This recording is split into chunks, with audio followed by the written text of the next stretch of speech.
আমার দাদু একটা চোর। বৃদ্ধ বয়সেও কেউ চুরি করে? করে না নিশ্চয়ই, কিন্তু আমার দাদু করে। সব সময় না, চুরি করে মাসের শেষ সপ্তাহের দিনগুলোতে। আমার আব্বু সহ চাচারা মিলে 4 ভাই, সবাই আলাদা সংসার করে, আলাদা খায়। দাদি মারা গিয়েছেন গত পৌষ মাসে। দাদির মৃত্যুর পর দাদু থাকতেন ছোট চাচ্চুর সাথে। গত 2 মাস হলো ছোট চাচ্চু বিয়ে করেন। দাদার খাওয়ার হিসাবটা বন্টন করে দেয়া হয়েছে মাসের 4 সপ্তাহ 4 জনের ঘরে।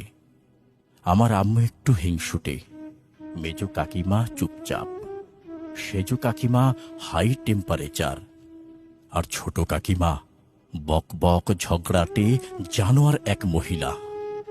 মাসের শেষ সপ্তাহে দাদুর খাওয়ার তারিখ আসে ছোট চাচুর ঘরে। তাতে ছোট কাকিমা ভীষণ বিরক্ত।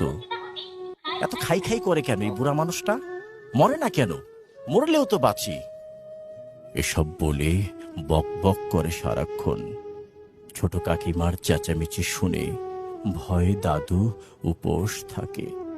ছোট কাকিমা খাবার দেয় না ঠিকঠাক মতো দাদুকে।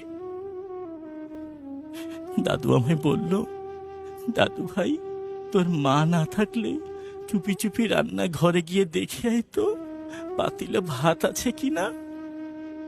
আমি বললাম, ভাত নেই দাদু। আমার খাওয়া শেষে যেটুকুন ভাত ছিল পাতিলে, ওইটুকুন ভাত মা বাটিতে তুলে কুকুরকে খেতে দিয়ে গোসল করতে গিয়েছে।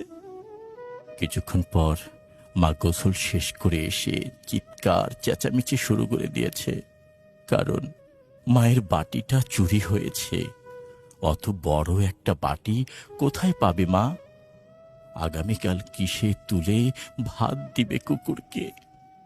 আমি জানি মায়ের বাটিটা কে চুরি করেছে। দাদু। দাদু কুকুরের খাওয়া অর্ধেক ভাত সহ ওই বাটিটা চুরি করেছে। আমি দেখেছি, নিজের চোখে দেখেছি, আমার চোখ সাক্ষী।